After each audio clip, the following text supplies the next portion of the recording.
eyes wide open. Deep in the heart of the Appalachian Mountains, something ancient lingers.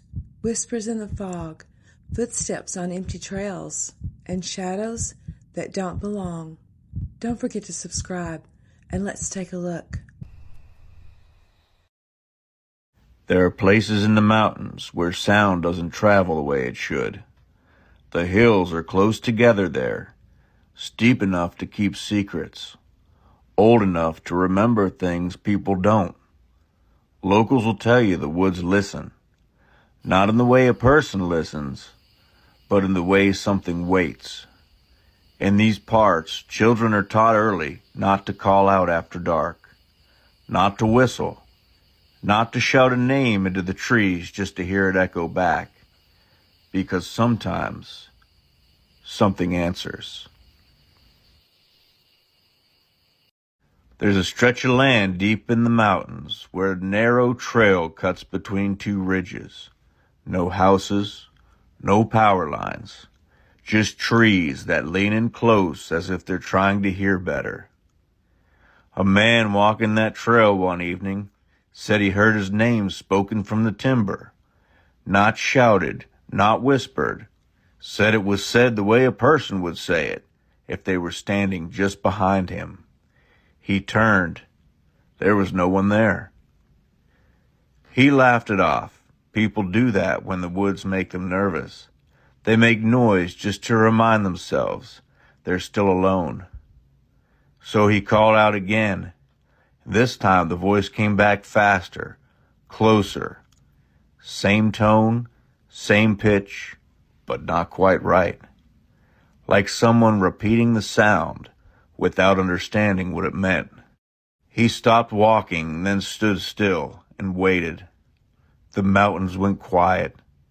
No insects, no wind, no birds settling in for the night.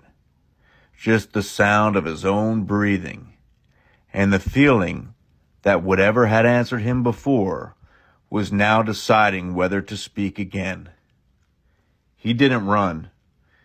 People who live in the mountains will tell you that's the worst thing you can do. Running tells the woods you're prey. Instead, he turned around slowly and walked back the way he came. He never heard the voice again, but he said the whole way down the trail he felt something moving just out of sight, matching his pace, careful not to be seen.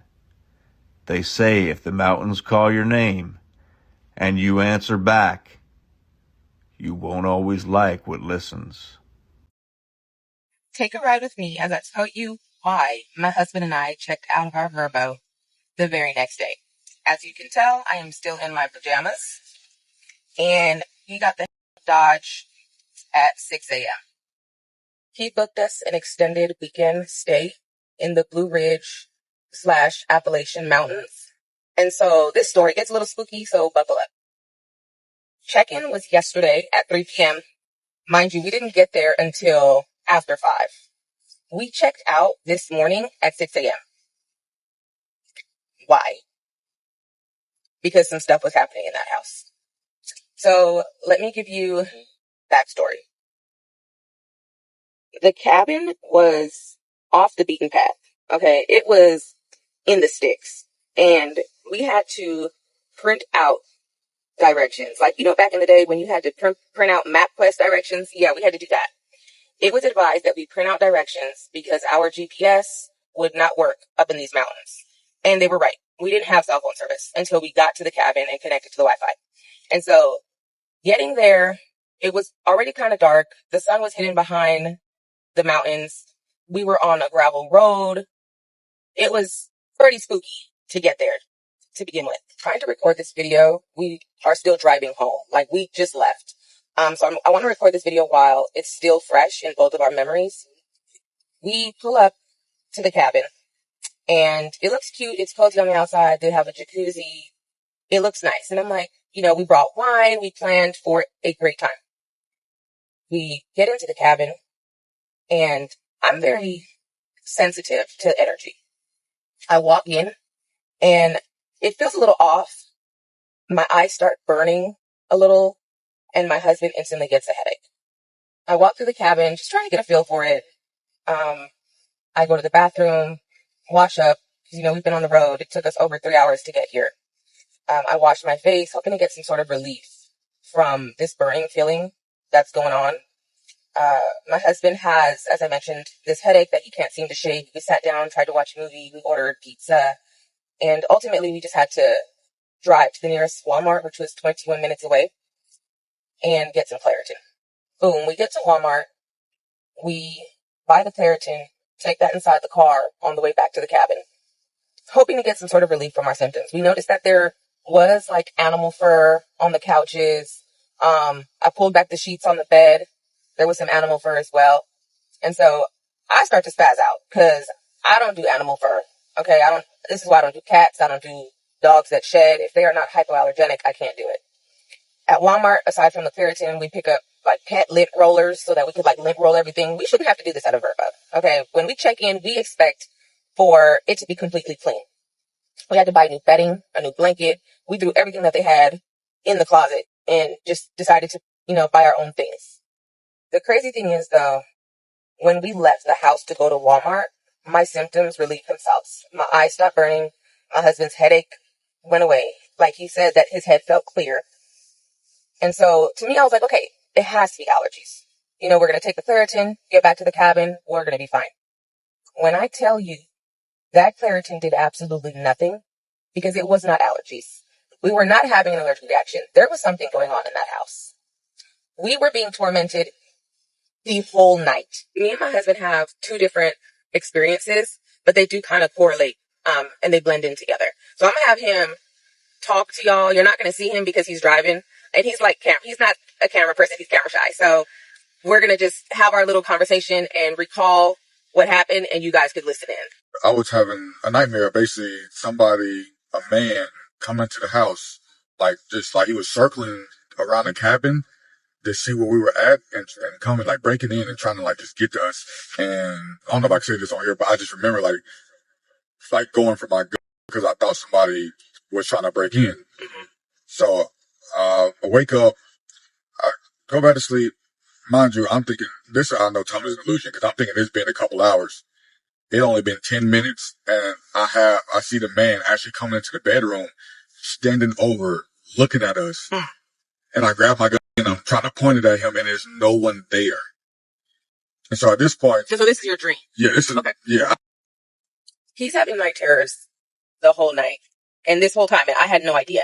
I'm also having night terrors. I am dreaming crazy things. And I'll get into that in a minute. But I wake up around 3 a.m. to go to the bathroom. And so the bed that they had in this room was very large. It was a king size bed. And so we didn't have much space to walk on the side of the bed because the walls were there. So I find myself crawling over, the bed and ending up at the foot of the bed, to get to the bathroom. And so I go to the bathroom. There's a mirror that's, they have hung behind the door. I don't look in mirrors at night. I'm big on that. I don't care if I go to the bathroom and I'm washing my hands. I will not look in that mirror because you never know what that mirror has seen and what could be looking back at you. So while I'm in the bathroom, I woke up because I felt somebody touch my foot and it was very, very cold. And so when I felt it, I instantly woke up and I'm like, okay, where's my wife? What's going on? Then I hear the toilet flush and she's in the bathroom. So I'm like, okay, what the touched me? So I come back to the bed. I crawl back, from the foot of the bed all the way to the front, and I lay down and he's like, hey, can you pray with me? And so I get okay, so he's feeling something too, right? So I'm like, we praying. Let's pray. We hold hands, we pray, no relief. I'm like, whatever is here is strong. And so he asked me, he's like, did you touch me? Did you touch my foot? And I was like, no. And he's like, when you went to the bathroom, something deliberately touched my foot, with a finger, he felt it. And I was like, no, I didn't touch you. After we pray, we try to lay back down and get some rest. I am tossing and turning the whole night. And I have never really been a lucid dreamer, but what I experienced was far too real. I wouldn't even chalk it up as lucid dreaming. I was able to see a man, and he was laying in the bed next to me. And this person looked like they were decomposing, like a decomposed person. Like I could see like their eye sockets, and I could not move. So even after we experienced all this, 3 a.m, we are over 3 hours from where we live. We already paid this money. We were supposed to have a great weekend. My heart is like beating out of my chest. This man, whoever this entity or whatever happened on this land, in this house, I don't know, is still very much there. So I told you that I was seeing this person lay in the bed next to me. It looked like he was decomposing, and it was trying to take the form or the shape of my husband. And so in the dream or in real life, I can't even tell you a clear distinction of what was real and what I was dreaming. I am praying nonstop. He said he was also praying nonstop. And as I mentioned, my heart was racing in my chest. And so I'm tossing and I'm turning, and this feeling in the room gets so heavy. Like I felt very fearful. My husband, like nothing startles this guy. Like you could jump out and try to scare him and he'll look at you like you're stupid. Okay. He does not get scared. He had some fear, and we both felt that there definitely was a masculine presence and energy in that place. The dreams that I were having, which could correlate to why my eyes were burning, was there was some sort of fire. Something happened there. I don't know if somebody died in that house. This man got burnt alive, whatever. But I truly believe that I was feeling the effects of smoke. My husband, we were both kind of itchy. I don't know if that's a symptom when there's fire around, if you're getting burnt, whatever the case may be, if your skin start itching, but I feel like we were feeling whatever happened on that property, whatever happened on that land. My husband also feels that he thinks that whatever the entity was, because remind you, we're in North Carolina. There's a lot of history here. And he just doesn't feel like we were welcome. And I kind of have that feeling too. Like, I don't think that it was happy with our presence there. When we first arrived at the property, I noticed that there was like a rustling or some sort of sound inside the woods that surrounds the cabin. And so I, looked at my husband and I was like, shh, listen, something's going on. I thought it was a bear. He instantly reaches for his pew pew because we're in unknown territory. We, have never been out here before. We don't know who also occupies that plot of land, but the whole time that we were there, we didn't see anybody. With the naked eye, we didn't see anybody. But it did sound like whatever was there when we first pulled up was alerted to our arrival, because it sounded like it was, going around the cabin, around the car that we parked. And yeah, there's definitely something there on that land. And, we weren't really, gonna risk it. I wasn't trying to stay and find out who it was. No, I wasn't trying to find out either. After, hours of just tossing and turning, but I'm gonna wake him up. We gotta go. I can't stay here. I can't sleep here. And we jump up. I'm like, we're gonna call Verbo, see if we could get some money back since we're leaving early. And it was, to me, I was like, we already paid for this trip. We're supposed to be here, until Monday. The money wasn't worth it. If my intuition was telling me anything, it was to get that place. We pack our things. We didn't even really unpack, to be honest. Zip up the suitcases, threw on our jacket, night clothes still on, and we were out of there. I don't know much history about the Appalachian Mountains. There's some spooky stuff that happens there. And I am a full believer. If I was ever a skeptic at first, I believe it now. I've always heard that, when night falls, close all the windows, lock the doors. If you hear something, don't respond back. We definitely closed all the windows. We closed all the blinds, but there was still a feeling of we were being watched. There was still a heavy presence. Yeah, we will take the loss this time. I used to do house calls for a company that no longer exists anymore.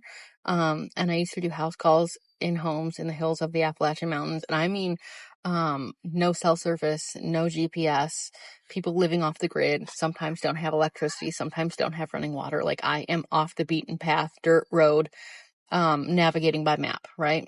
And some of the things that I have seen in these homes can't even be explained. I can't even be explained.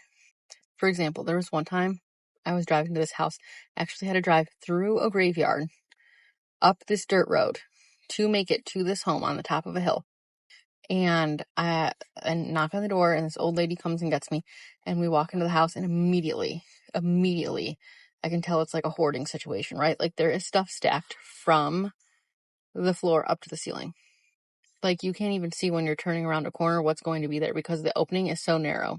And immediately I'm like, okay, fire hazard. This is concerning. We're going to have to consult social work. Like, this is a mess. I don't know how she's living here. We finally make our way down the hallway, and at the end of the hallway, there's a sitting area, and there's actually no clutter in the sitting area. There's like a table, there's a love seat, there's a recliner, and then there's like 5 dolls, like my size Barbie height-ish, standing in a half circle around a TV, and the TV is on. And then there are 3 small rocking chairs, children's-sized rocking chairs, with 3 figures sitting in them. Appear to be like dolls, right? And she takes a seat in the love seat. She tells me to go ahead and take a seat on the recliner. And I start my assessment. Like, I'm asking her, when was the last time you saw a provider? Like, you go into town to see a doctor? Is this the only time you see anyone during the year? Like, are you on any medications? And she stops me and she's like, hang on. Can you turn the kids around? And I'm like, turn the kids around? Like, what are you talking about? She's like, can you turn them around? And she points to like the dolls. And I was like, no, the vibe was already creepy. I already was like very weirded out by it. And I just say, no, I'm not allowed to touch, any personal property in the home while I'm doing the visit, and just continue to proceed asking my questions, like, to kind of play it off and like hope she just forgets. And she stops me and she goes, you need to turn them around because they like to watch.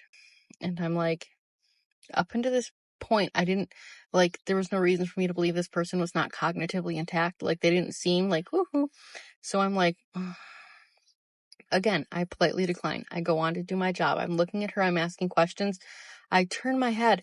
Tell me why one of the doll-like things, has now moved. And it's now halfway turned towards me. And I know that it has moved because it was the first thing that I noticed when I walked into the room, how peculiar it was that they were all standing in like a half circle formation looking at the television. They were like dolls. So I know it was out of place when I look back at it. And I had asked her, is anybody else home? Who do you live with?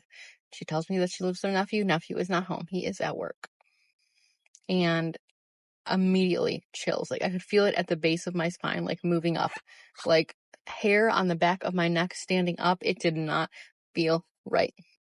And so I pivot because I'm doing her blood pressure now and like asking her about some of her medications. So I'm at a different angle, and I see that these things sitting in the rocking chairs are doll-esque, like doll type-ish, but they look like little old people. They have like old people faces, and they're dressed in baby clothes. And again, she says, turn them around.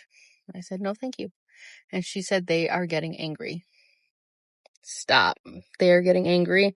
What do you mean they are getting angry? By this point, I'm just trying to remain professional.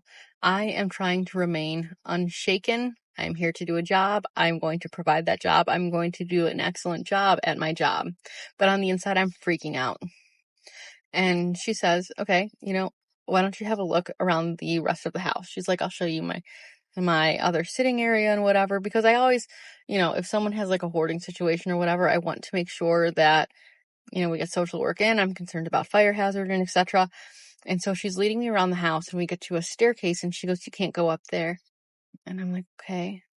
And she's like, no, you can't go up there because that's where my nephew lives and he keeps his things up there. And I'm like, all right. And I start to notice a very, very distinct odor. I'm assuming from somewhere in that general vicinity of the house, like the upstairs area. And I had asked her about it. I'm like, there's an odor. What is up there? She said, oh, I don't go up there. That's my nephew's part of the house. It was at that point where I was like, No. I don't know what it is. I don't know if it's bodies. I don't know what's up with these dolls. So obviously I consulted social work. I completed my job. I completed my visit. I did not take my eye off that doll again. And then I went to leave the house. I opened the screen door. I'm saying my goodbyes. I'm thanking her for having me and telling her what I recommend that she do. And she grabs my wrist as I'm walking out the door. Doesn't say anything, just grabs my wrist. And I said, "Did you need something else?"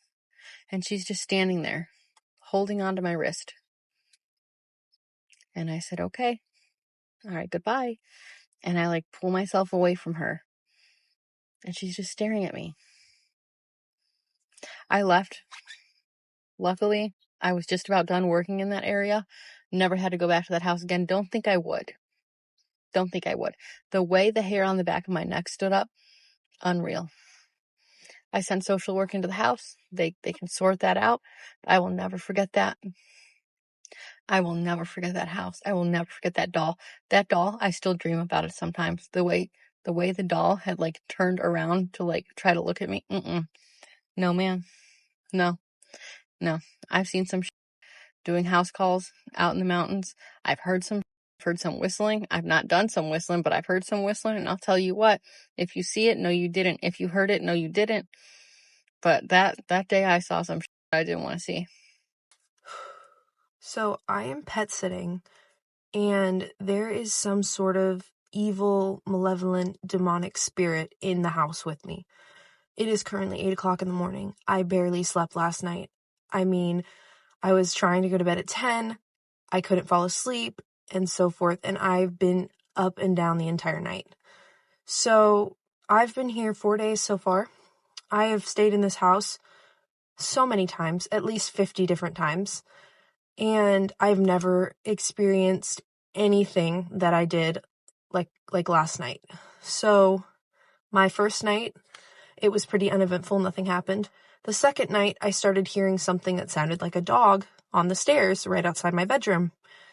And I thought it was weird, but it stopped. And I was like, I know I locked the dogs up downstairs, so there's no dogs running the stairs. There's no way. The second night it happened again. It was a little louder. But again, I didn't investigate because it stopped so soon. And I'm like, if there was a dog up there, I would hear it clicking in the hallway. Last night it was 8:30 at night, and I just did my skincare. I was sitting in bed, and I heard what sounded like a dog running up and down the stairs. This went on for 20 to 30 seconds. I heard nails clicking. I heard the stairs creaking. It sounded like it went all the way up the stairs, came down halfway, went back up, and then went down. And it was so loud. I couldn't ignore it. And I'm like, maybe somebody got out? So I grab my hydro jug, and I do exactly what you're not supposed to do. And I go out there, and I look, and I swear there's nothing on those stairs. And when I looked, my heart sunk into my chest. So I go downstairs, and I'm like, well, I'm going to just make sure that all the dogs are in their kennels. And I look over, there's a dog in the hallway, and there's 2 dogs in their kennels, and the other dog is in the bedroom with me. So I know that it wasn't one of them crawling around making all that noise. So I called a couple friends and kind of told them what was going on. I'm like, this is really weird, and it's kind of freaking me out. And I lay in bed, and around 10:30, I'm trying to sleep. I've got my eyes closed, and it's quiet. I'm trying to sleep. And then the TV turns on downstairs. And at first I was like, I might be making this up. It's so quiet. But then the dog next to me lifts up her head and pricks her ears and looks towards the door. And I'm like, oh no. So that happens, and I'm listening, and it sounds like people talking. I hear cars. It's definitely the TV in the living room. That's the closest TV. And I'm just freaked out. I called another friend, and I'm like, dude, it's happening again. The TV's on this time. This is the most interaction it has given me in the past 4 days. So eventually I start singing, and I pray, because I'm like, oh Lord, please keep your hand on me. I'm scared to death right now. I'm scared to death. And the TV gets louder, and then it cuts out. And I was like, okay, maybe that works. So I lay in bed. I pray myself to sleep. I played some calm Christian music, something to listen to that keeps the silence away and something that would provoke the demonic energy to not be around me. And it's 12 o'clock at night, and all of a sudden the front lights cut out. Like, they stream through my windows. I mean, every night they stream through my windows, and I should shut the blinds, but I don't. But that's how I know the light is always there. It just cuts out. I thought the power went out. I thought the whole power went out. I look out the window across the street, all the other lights are on. I look at my phone, it's still charging. So I'm like, okay, it's not the power, it's just the front lights. I mean, this house is huge. This house is so huge. And I've never had this like ominous feeling before. But I'm here for another week and a half by myself, and I'm terrified. I've never been scared to stay in this house. I've never locked my bedroom door. The only door I ever locked was the bathroom door. But I am locking my bedroom door every single night. And I don't want to be out in the hallways or by the stairwell when it gets dark. When I get back, I'm going to pray over the house. I have worship music playing in the living room while I'm at work today. All the dogs are put away, and I'm just going to pray over the house. Maybe leave my Bible on the stairwell after I read a couple scriptures, but I just want it to stop. I can't explain the feeling that I had when I started like singing like worship music to get it to stop, and the TV got louder. Like my heart literally sunk into my chest. Like, I got so cold. And then again, when the lights turned off, my heart, I'm not even kidding, my heart stopped in my chest. So hopefully after we do like a mild cleanse of the house, I'll do what I can, but I'm not experienced with all this kind of things, but hopefully a mild cleanse would help the rest of this day, because I am absolutely terrified. And I hate being alone. I really hate being alone. So I'm just putting this video out there to kind of spread awareness. And also, if y'all pray for me, that would be really, really, really, really appreciated. Like I said, I'm going to be here for another week and a half. So there's no telling. I went to the Appalachian Mountains in November, and I saw something that to this day I still can't really explain. Back in November, me and my boyfriend decided to get a tiny home Airbnb on the side of the mountains in Asheville, North Carolina to celebrate our 1 year of dating, and it was so lovely. We were there for 2 nights and 3 days, but on the second night, something happened that I still think about pretty frequently. We were coming home from dinner that night, and we both realized that we forgot to turn the string lights on outside of the Airbnb before leaving, so we knew it was going to be pitch black when we pulled up. And as we're pulling up to the tiny home, all of a sudden, my boyfriend's headlights of his truck catch something lurking underneath the porch. For reference, this tiny home had like 2 sides of the front porch, so you can get to the front door on either side of the Airbnb, which is an important detail for later. But we're seeing this thing under the porch, and it looks like from a distance it's got rounded ears and is fully black. And at this point we're thinking, oh, it might be a black bear, because they are very common in the mountains. And we're like, well, if it's a black bear, we have to be pretty careful because the mama is probably close by. So my boyfriend's like, okay, what I'm gonna do is I am just gonna get out, I'm gonna run, unlock the door, and turn the lights on for you so you could run in after me. And I'm like, okay, that sounds good. So my boyfriend gets out and goes to unlock the door, and he says as he's turning the key, he turns to his right and sees something sitting there perched up on the stairs of the front porch, staring at him with 2 red piercing eyes. He said that it had rounded ears, was fully black, had a very long tail, and it was almost like a cat, but the size of a Labrador retriever. At this point, he screams at it to try and scare it off. So he basically just yells in this creature's face. He said that all it did was stare at him and calmly turn and walk away. And we went inside and we talked about it afterwards, and we still can't figure out what it is, because mountain lions are not native to North Carolina. It wasn't a bobcat because it had a long tail. He said it had red eyes and it was fully black, but jaguars don't exist in the Appalachian Mountains. Like, that's not a thing. Also, the fact that it just stared at him and calmly walked away instead of being startled like any other animal, specifically feral animal, would be in the mountains, like, I don't know. I have no idea. Call me crazy, but I think that we saw something that was not necessarily just a feral cat that night. So when I was a youngin', number one, I'm born and raised Appalachian. Grew up in this small, very small town called Mendota, Virginia. And we lived in an old farmhouse. It was built back in the 1700s. There was a couple of Indian graveyards around there. But anyway, that house was haunted as just how haunted was it? Well, let me tell you how haunted it was. This is one of many stories, but we'll start with this one. My aunt had went over to holler at my nanny and check on her. Now, my nanny, which is my mamaw, she, you could walk to the front porch and there's this big old glass window you could look in and see the inside of the house. Well, my nanny always liked to stay back in the room and watch her soap operas and all that good stuff in the old farmhouse. So my aunt hadn't heard from her. She'd called and just hadn't heard from her. So she drove over and went to check on her. She knocked on the door and, she saw my nanny walk through the hallway in her nightgown towards the front door and, walk up to the front door and turn around and pretty much act like my aunt wasn't even out there, and then walk back, went through the hallway, and she watched her walk back to her room. Well, this is where it got interesting. My aunt drives back to her house. So my aunt goes back to her house and, she's like, well, maybe she just didn't hear me or see me or whatever. It was kind of odd. She walked up to the front door, turned around, and went back to her room back yonder. So she calls her, and my nanny picks up the phone and answers. My nanny says, well, I never didn't hear any knock on the window or the door or anything. And honestly, I never even came to the door. So my Aunt Jennifer was like, what?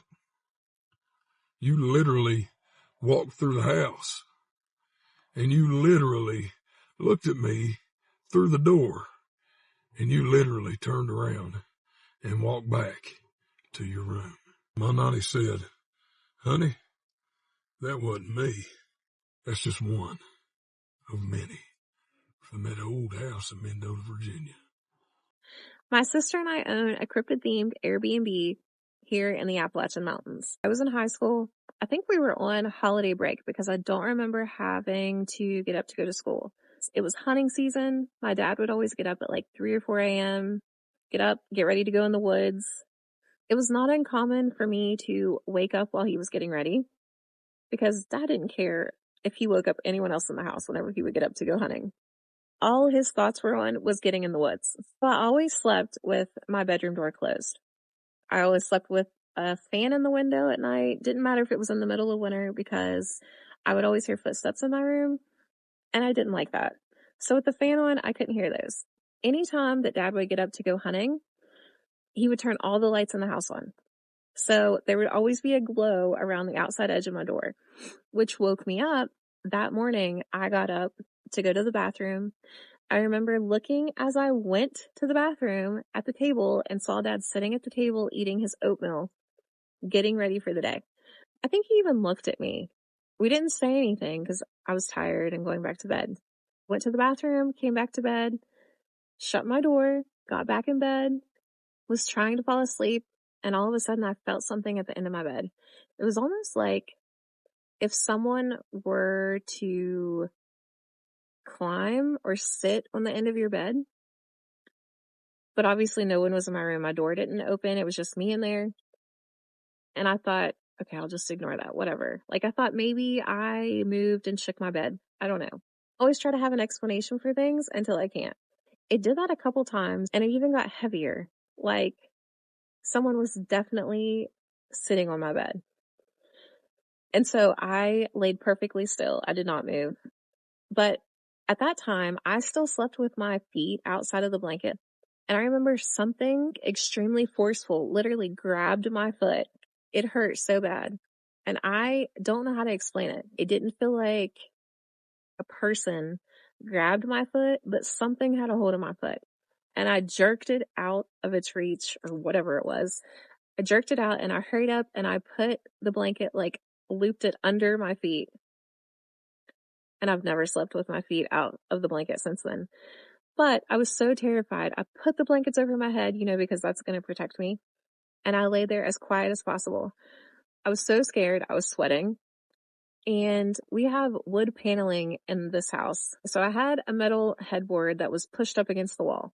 And all of a sudden, it sounds like somebody takes something metal and literally goes like this on the paneling right above my head where my headboard was. So you can't easily access the wall, especially not to do this. I was so scared. I wanted to jump up out of bed, but I just shut my eyes really tight and I waited. And I listened because I was like, there was no way that Dad came in.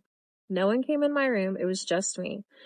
So I waited a few minutes until I worked up enough courage to jump out of bed. And I jumped up out of bed and I opened my door to go tell Dad or to ask him if he came in my room or whatever, even though I knew he didn't. He was not in there. The lights were not on. And I thought, there's no way he left that fast. And I remember creeping to my parents' room and he was sound asleep in bed. He didn't get up. He was not up at all that night. I don't know how to explain that. I was definitely wide awake. And the next morning, whenever I woke up, there was a bruise on my big toe. I have no explanation for that. That was the only time that it happened like that. I mean, there were other things that happened, but that's like a core memory for me. And I was so afraid to sleep in my room for months after that. I grew up in the Appalachian Mountains, and this is the story of the last time I went camping. So the Appalachian Mountains are one place that's left in the world. You can go and be completely alone for miles. It's desolate. There's nobody around, and there's nobody to rescue you. There are people that live in the mountains and the hollers way back that don't participate in normal everyday society. This last time I went camping, my dad is a macho man. He was in the military. He can live off the land. And when we went camping, we went camping. All we would take is a 2-liter Mountain Dew.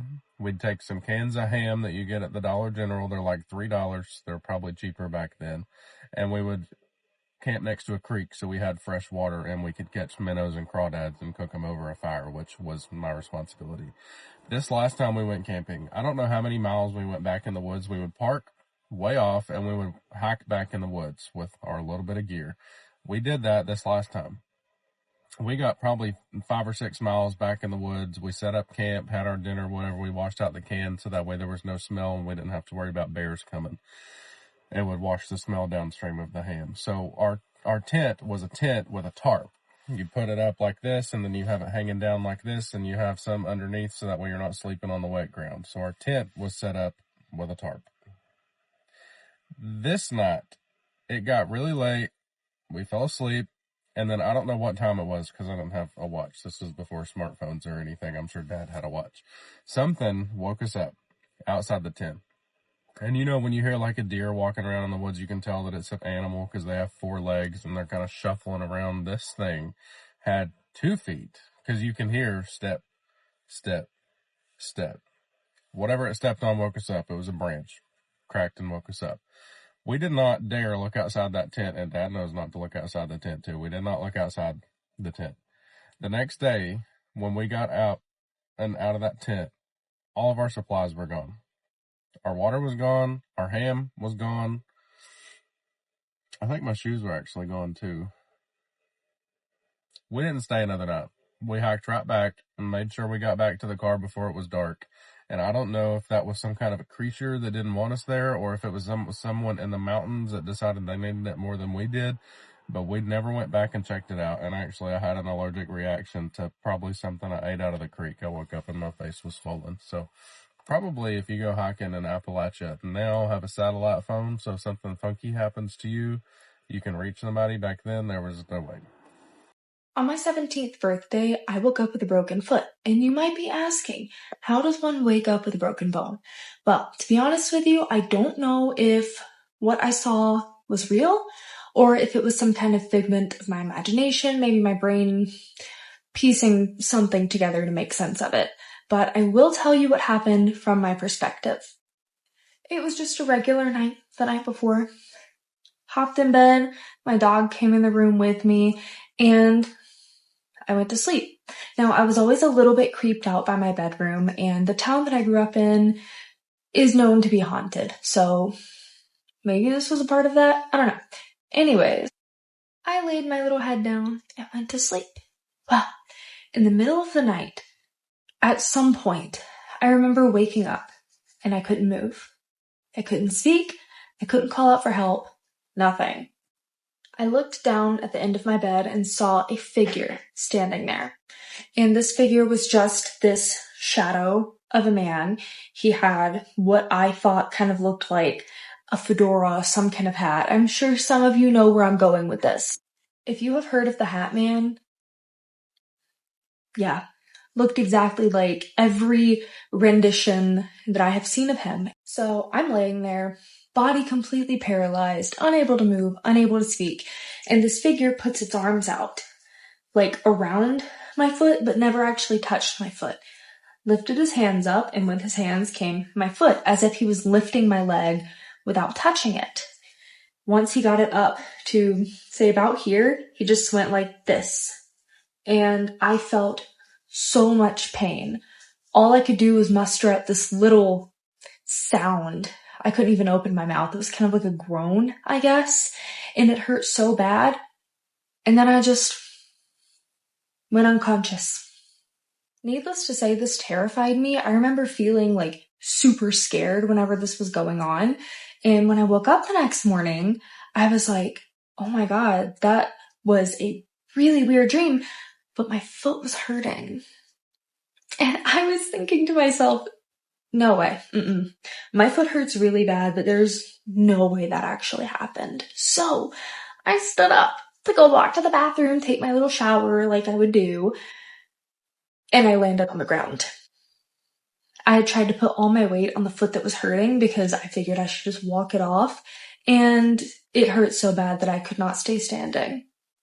It was at this point that I screamed out an F-bomb, and if anybody watching this knows my family, you know, you don't do that around my family. I don't do that around my family. They knew something was up. So my mom came running in there, my nana came running in there. They were like, oh my goodness, you okay? And I was like, my foot hurts so unbearably bad. So my mom was like, okay, are you able to walk it off? My nana was like, you know, also trying to figure out what to do, whether to get some ice or whatever. And I was like, no, this is really, really bad. I can't walk on it. So we were like, okay, we'll just take you to the hospital. The hospital was right over the road from our house. So my mom drove me up to the emergency room. They did an x-ray, and can't you believe it? My foot was broken. It was broken on the top. I am absolutely freaked out at this point because I saw the x-ray, and sure enough, my foot's broken. The top of my foot is broken. The only memory I have of this night is that figure lifting my foot and cracking it, and me passing back out. That's it. I remember nothing else. That was the first episode of sleep paralysis I'd ever had in my life, and I've only had like one other episode since then. No Hat Man involved, but yeah, creepy to say the least. It's the only bone I've ever broken in my entire life, and I have spent years questioning if what I saw is what actually happened. The creepiest time I can remember is probably this one time that I was walking back from this oyster festival with my parents and my whole family, and we were like standing kind of on this hill, like in the parking lot overlooking this cow field and like a wooded area, and I heard like screaming. Like, when I tell you, it sounded like exactly like a man screaming. Like, I'm not kidding. Like, I was terrified. I turned to my dad and I was like, do you hear that? And he doesn't get creeped out easily, and neither does my mom really. And they just like looked at each other, and I remember my mom was like, David, like, what is that? And it was like repeated screaming. Like, it was like, help, help, help. Like, it was like really weird. And it did, like, there's a lot of animals around here that make like noises. It sounded like exactly like a human. Like, I had no doubt in my mind that was a man screaming for help. And like the people walking back to the cars from the oyster festival were listening like to the screams. They were like, what is that? And so my dad, he like started yelling off into the distance. He was like, hello? Like, are you okay? And we just like sat there for a while, and like there was no response. And then he yelled again for them, no response. And eventually like they just stopped screaming. After the screaming stopped, I was like, there's no way There's no way this just happened. I'm getting in the car. So I ran to the car with my sister and we got in the car and we were just like, what was that? Like, that sounded like a human. And I just remember my sister, like, genuinely freaking out. She was like, Mom, Dad, like, that was a human screaming. And they were like, of course, like, no, like, but why would they thought they were weirded out too. But I was like, should we call 911? And they're like, no, like, we shouldn't. He would have yelled back if, like, that's the weird thing. Like, if it was a human, why was he not yelling back at us? Like, yes, help me, you know? And at that point, I was just like, I'm out of here. Like, I'm not sticking around for anything else. I'm scared. So I was like, I'm leaving. We drove away and we went home and nothing happened after that. And overall, like, I'm not scared of these mountains. I've grown up camping in them, like, hiking in them. I'm not scared. But I have experienced some weird things. I grew up smack dab in the middle of Appalachia, and I have scary stories for days. I want to set the stage for you. This is deep in the hills of eastern Kentucky. We're in a holler. If you don't know, a holler is kind of just a small road off the main road. It's typically gravel and usually only one way. Like, meaning if you meet a car and you're driving, somebody's going to get in a ditch. Somebody's going to have to get in a ditch. So my cousin and I are playing basketball, and I remember this vividly. There's no other houses at the time during this holler. There was only three houses, three other families. So you really couldn't see anybody else. My cousin and I are playing basketball. So we have there's a little basketball court, basketball hoop, and the road in front of us goes straight down, and it's a gravel road. I don't remember how this happened, but I looked up and I see what I remember to be a woman. And she is looking straight ahead. She is dressed in army green from head to toe. She has the hat on. Her hair is pulled back and it's neatly tucked away. She has, again, the army outfit tucked in. It's clean, it's polished, the boots, etc. And she's marching. And she's looking forward and she doesn't acknowledge us at all. But I cannot tell you where she came from. I didn't see her come down the road. She appeared in front of us. And she walked with really, so much conviction. And I looked over at my cousin, and we both saw the same thing. We talk about it to this day. We both remember seeing a woman appear in the middle of nowhere. And again, she just marched to the end of the road, not even acknowledging us, looking straight ahead, very, stoic, and just marching. So long story short, this house eventually becomes a rental. Somebody in my family owned this home. They started renting it out to other people. So come to find out, one of the renters, and this was probably 10 plus years ago, was my best friend's sister-in-law and family. And we were just having a discussion maybe a month ago, and I was telling him about this image of this woman marching in her army greens, just vividly appearing in front of my cousin and I. And he said, well, that's really funny because his family member who lived in the same exact house one day looked out the window at night and could have sworn that in the field she saw soldiers. So I did a quick Google search to see if there's any significance, if there's any historical battles that have happened. And it says, yes, Eastern Kentucky hosted several significant historical battles, particularly during the American Civil War, including Battle of Middle Creek, the largest and most important Civil War battle in the region, which launched James A. Garfield's political career, other notable battles, etc., etc., etc. So is it a coincidence that when we were small children, probably 20 plus years ago, we see a soldier basically appear out of nowhere, and then years down the line, another family moves in and looks out their window at night to see soldiers in a field? I'm convinced that one night I saw a watcher, and not the watchers that we hear about in the book of Enoch. This is something different. So if you've never heard of this, don't feel alone, neither had I, until I did some research for this story and learned that there's a spiritual being that shows up in someone's life just before change comes, or at a threshold where they're going from being young to an adult, or there's a death about to happen. They also like to hang around places that are filled with memories and history. So I'm just going to get into it. When I was a child, I was sitting in the living room and I heard a thump on the glass door that leads out to the deck. Now, my dad had just built this deck and it was newly painted. The paint was still drying. And I ignore it, thinking maybe it was a moth that hit the glass. But it does it again, and this time it's louder. So I get up and I go investigate. I open the blinds and catch a fleeting glimpse of a very tall, slender, dark figure with long, wild hair. It was hunched over and it was walking away from the house, and I could hear its heavy footsteps. When it stepped off the deck, it disappeared and I couldn't see it anymore. When my parents came home that night, I told them about it because it didn't look like anybody I knew. It didn't look human. And my dad walks outside to see if there are any footprints on the wet paint. And he finds that there are none. It's definitely something that I'll never forget.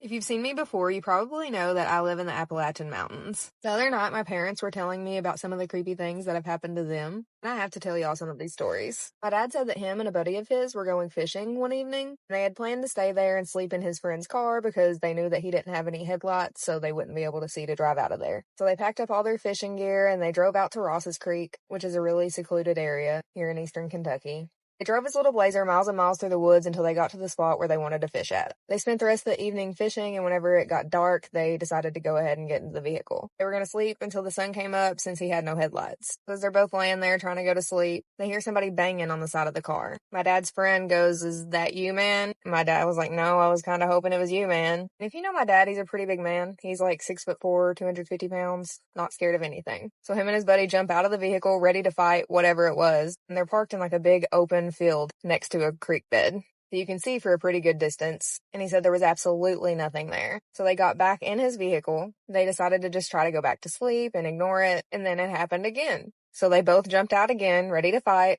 Nothing there. They get back in the vehicle. This time he says it happens again, except instead of a few bangs on the side of the vehicle, he said it was like bam, bam, bam, bam, bam, bam, bam, bam, all around the whole vehicle. Like every single spot of the vehicle was being smacked at the same exact time over and over again. So they jump out again and still nothing there. So they jump back in the car and they're both freaked out at this point. And his friend was like, "Man, I'd about drive all the way out of here with no headlights." My dad was like, "Yeah, man, let's go." My dad's not scared of much, but he said you would never catch him camping out at Ross's Creek. This story is 100% true.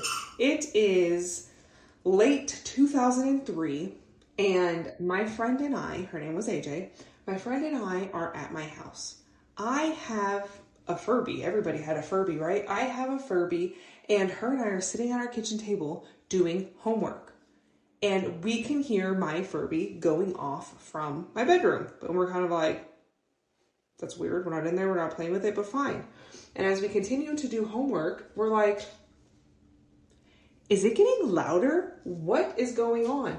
We get up from my kitchen table. We walk into the hallway. My Furby is in the hallway. And I say, "Did you put him there? Him, her, it, whatever. Did you put it there?" And she's like, "No, did you?" And I say, "No, I hand on the Bible. If anybody can find her, you can ask her yourself. This Furby says, 'Get AJ.'" We immediately start crying. We're freaking out. We're absolutely panicked. And so we run back into the kitchen and we're just crying. We're being little girls and we're crying. So after we finally calm down a little bit, we decide that we're going to get this Furby and we're going to throw it in the garage until my mom gets home. So I said, "You open the garage, I'll get the Furby." She opens the garage. I run into the hallway, because in the hallway, so here's the kitchen, here's the hallway, here's the garage. So we're here. We go into the hallway. I grab the Furby. Here's the garage. She opens the door. I run down the hallway, throw it in there. She slams the door, right? My mom gets home not too long later, and we're like, "Oh my God, we were doing homework, and then we can hear it with the homework." And my mom's, "Okay, yeah. You're fine. Everything's fine." Well, my mom ends up telling me later, she says, "Ashley, I could hear your Furby all night long from in my bedroom." It was a small house, but it was the opposite side of the house. In our house, here was the garage, here was her bedroom. So she takes the batteries out of it. When she goes to leave for work the next day, she takes the batteries out. She's like, "This stupid thing is broken." Takes the battery out of it, goes to work. She says when she gets home, this thing is still talking. It is still talking. She calls her boyfriend at the time and is like, "Come get this thing out of my house. Something is wrong with it. Something is not right. Goodbye, get it out of here. And so we never had Furbies again after that. Mine got thrown away and my sister's got thrown away. Sorry, sister. And surprisingly enough, the only other kind of like weird thing I ever had happen to me was also with this exact same friend.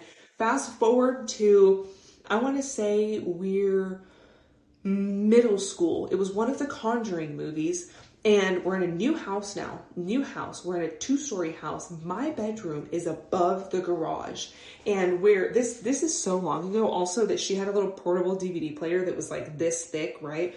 And so she puts her movie in, we're watching it, and it gets to the part where this person is lifted off of the bed is like shaking, she's doing whatever it is that she's doing. My bed starts vibrating. And I looked at her and I was like, did you fart? And she was like, no, was that you? So of course we immediately jump off the bed. I have lived above the garage for years now at this point, and I know for a fact it is not the garage being opened. Also, it's the middle of the night, but at the time, my stepdad did smoke cigarettes, so it wasn't impossible that he went downstairs into the garage and opened the garage door, although he could have just walked out the front door. But you know what? We figured, well, let's just go check anyway. So we go downstairs. Obviously, he's there asleep. Also, we can hear him snoring, right? He is asleep. We go downstairs. We check anyway. Garage is closed. Lights are off. So we go back upstairs, and I don't know, I probably made her do it. Run in there. She slams her DVD player closed, and then we slept in the living room downstairs that night. And yeah, those are the only like 2 really weird, creepy things that ever happened to me, both with the exact same friend. But that Furby man, no. Furbies are a no-go for me. Not only did it say, get AJ, it talked all freaking night, and then it talked again when there was no batteries in it. So I lived on a dead-end road, and I was surrounded by really nice neighbors for the most part. The last house on the dead end was a 2-story house, and it had a married elderly couple, and they weren't very friendly, but I would still talk to the husband sometimes, and he would be nice enough. The wife would text me every so often, but for the most part, they were standoffish, and, you know, I was civil with them, and they were civil with me. And one day, the wife came to my door and said that she saw 2 loose dogs, and she wanted to make sure that neither of them were mine. I told her, no, Rocky is inside asleep on the couch, but I'll be happy to try to track them down and see who they belong to and return them to their owners. After I did that and the dogs were reunited with their owners, I went and knocked on their door to let her know that the problem had been taken care of, since she seemed really worried about it, and her husband answered the door. Like I said, her husband was usually the more friendly of the 2, but when he opened the door, I could immediately tell that something was not quite right. And I told him, hey, you know, I had spoken with your wife earlier and wanted to let her know that the dogs are back home now and everything is okay. And the entire time we were talking, he was just like, yeah, okay, not himself at all. But what was more concerning was I realized there was this dark shadow surrounding him and over him, but it wasn't anywhere else in the house behind him. Like, I could see that there was sunlight in the home, but this shadow was just around him. I don't know how else to explain it. It was like this darkness was clinging to him. He was not acting like himself. I could tell that he wanted me to leave, so I did. And the next morning, around 5 a.m., I was woken up by the sound of ambulance sirens, and I looked out my window, and they were in front of their house. I came to find out that he had had a heart attack early that morning. I don't know if he was physically feeling something, if his body was trying to warn him that something was wrong, but I don't think it's a coincidence that he had a major medical event right after I saw this darkness all around him. He survived, thank God, but I just kind of wonder if he's still the same person that he was before that heart attack, because I never got a chance to speak with him again before I moved. They went from being outside sometimes and occasionally saying hello to me never seeing them outside at all. So a couple of years ago, I went to a writer's retreat in the Smoky Mountains with 2 of my closest friends. It was supposed to be cozy, creative, a weekend to just write and relax. But from the second we got there, it felt off. We had rented this little cottage through a company and I'd used a ton of times before. So I didn't expect anything weird or bad. But this place, it looked like no one had stayed there in years. There was dust on everything, cobwebs in the corners, and that heavy, stale smell like the air itself had been trapped for too long. It was small, 1 bedroom, a little dining room area that connected to the living room, and that living room was basically just big enough for my air mattress to fit between the 2 couches. Upstairs, it had a loft, and I stayed in the living room below while my friend stayed in the loft. Now, the whole living room wall, and I mean the entire wall, was glass, floor to ceiling windows, including the door. It looked out over this big porch/deck that wrapped around the house. And beyond that was nothing but woods. We were on top of a mountain, and so we could look out over that and see nothing but trees. It was pitch black at night. Dark as dark. Even with the lights on, it was unnerving. Every time I caught my reflection in the glass, my brain kept expecting to see someone else behind me. And right away, we noticed weird things. The water heater kept going out, and the rental company had to come out every single day we were there to turn it back on. The side doors locked, looked like someone had drilled it out, and the rental company had to come and replace it while we were there. The door to the garage, which sat below us, was locked tight, dead bolted from the other side. And we just kind of laughed it off. We were at a writer's retreat, right? It's creepy and it adds to the atmosphere. No big deal. The first few nights were fine. We wrote, we drank wine, we made fun of the fact that the cottage looked like a serial killer hideout. Everything was chill. Then one night, it had to be around midnight or so, my friends had just gone upstairs to bed and I was laying on my air mattress, scrolling through my phone when I heard this sound. It was like a shuffling, something heavy moving on the porch outside the glass wall. At first I thought maybe it was raccoons or something. Maybe there was, something banging against a pole that was holding up the porch down below us. But it was heavier and slower, so I glanced over. And I swear I see movement. Something dark and too big to be a person, but too low to be upright. I get up and creep closer to the window, trying to see better. And that's when I realize whatever it is, it's actually inside the porch. There's only one door out there, and it's this hidden panel that blends right into the woods, so you never know what's there. And it's always shut. So how the heck did this something get in? I have no idea. I press my face closer to the glass, and that's when I see it. This massive shape, darker than the night behind it, with broad shoulders and thick fur. I freeze, thinking, okay, it's a bear. It's got to be a bear. So if I don't move, it won't see me. It'll go away. It'll come back the way it came. But then it stands up, straight up. And the shape, it's not right. Not for a bear. The limbs are too long, the shoulders too narrow, and it decides to take one step closer, and it walks very human-like while the porch creaked under it. That's when it turned its head toward me, and even in the dark, I can tell it knows I'm there. Our eyes meet through the glass and it smiles. It's not an animal snarl and it's not a lip curl. This was a smile, human and wide. I gasped and it snapped its head toward me like it recognized the sound. We locked eyes for maybe 5 seconds, but it felt like forever. Then, just as suddenly, it dropped to all fours, moved out of sight. Needless to say, I didn't sleep that night. The next morning, I told my friends there'd been a bear on the porch. I didn't tell them about the smile. I didn't tell them about the eye contact. We just made sure the porch door was closed and locked, and that was that. Until the next night. Everyone's asleep again. I'm on my air mattress, and I hear the porch door creak open. I didn't move. I couldn't. I was frozen in fear. So then there's a tap, tap, tap on the glass, slow and deliberate. I buried my face in my blanket like a kid, but it just kept tapping over and over until finally I just couldn't take anymore, and I looked. And there it was, standing outside, staring right at me. Same smile, same eyes, and they felt way too intelligent to belong to an animal. It didn't move, didn't attack, it just watched me. Hours passed like that, me pretending not to exist, it pretending to be something that wasn't out of a storybook. And just before dawn, it opened its mouth, and this horrible sound came out. It was deep and wrong and wet, but under it, I swear I heard the word help.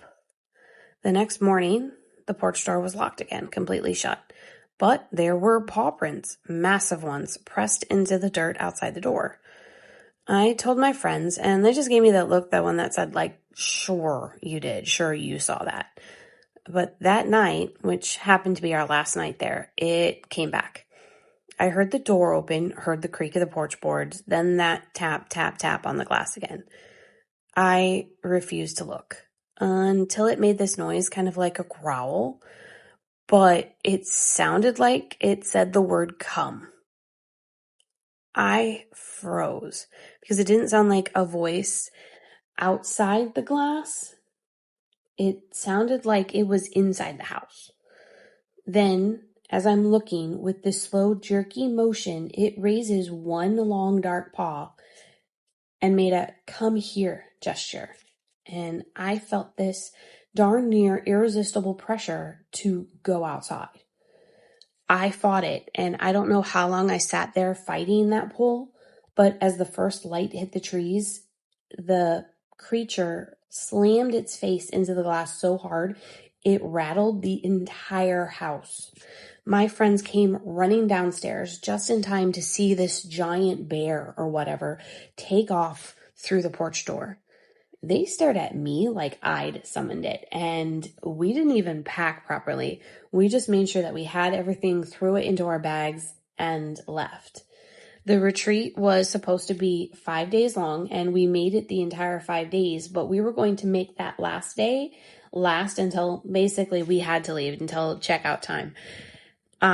We didn't. We left right then and there as the sun was still kind of creeping up over the trees. And I haven't gone back to the Smokies since. Will I tell you about something creepy that happened on our Tennessee trip over the summer? Summertime in July, we took the kids, maybe it was June. I think it was the end of June. We took the kids to Tennessee, to Gatlinburg. We stayed in Gatlinburg, Tennessee, in a cabin in the woods. I believe in all the creepy, scary things. And of course, all the way down there, I'm watching videos about the Appalachian Mountains cabin. I didn't know it was going to be way up in the mountain the way that it was, but it was. So that already freaked me out because I don't like heights. It's a beautiful cabin.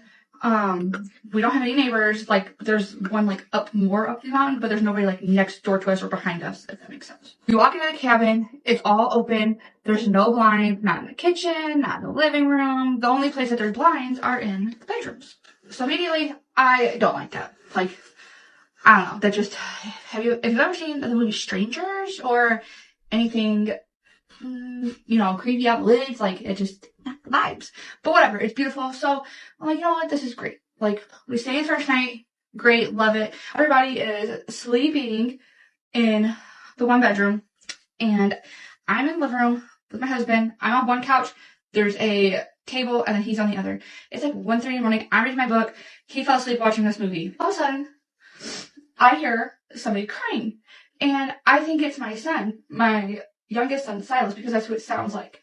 So I quit reading my book and I'm just looking around, waiting for him to come out. He's 9, but we're in a new place. I figured, okay, maybe he's scared to come out. I read my book because the crying had stopped. It's windy. It's, whatever. So branches are hitting the house, hitting the windows, whatever. I'm letting that go. I'm just, okay, Lindsay, it's just Mother Nature.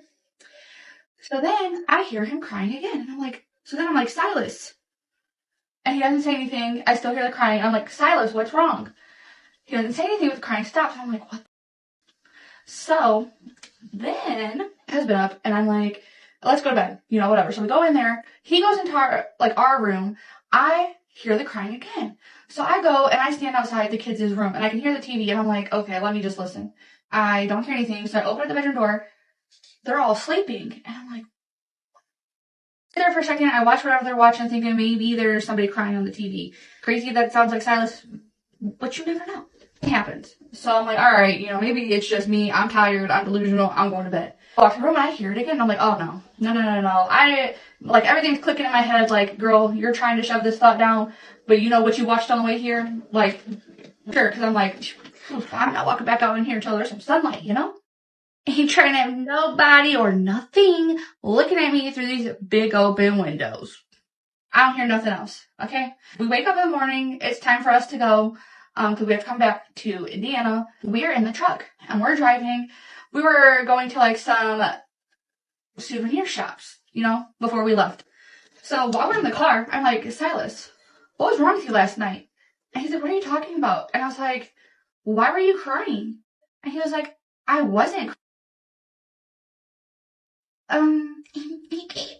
So I'm like, shut the, like, bro, yeah, you were crying. I heard you crying. I know what I heard. I said, were you scared to come out of the room? He said, no, mommy, I was sleeping. I wasn't crying.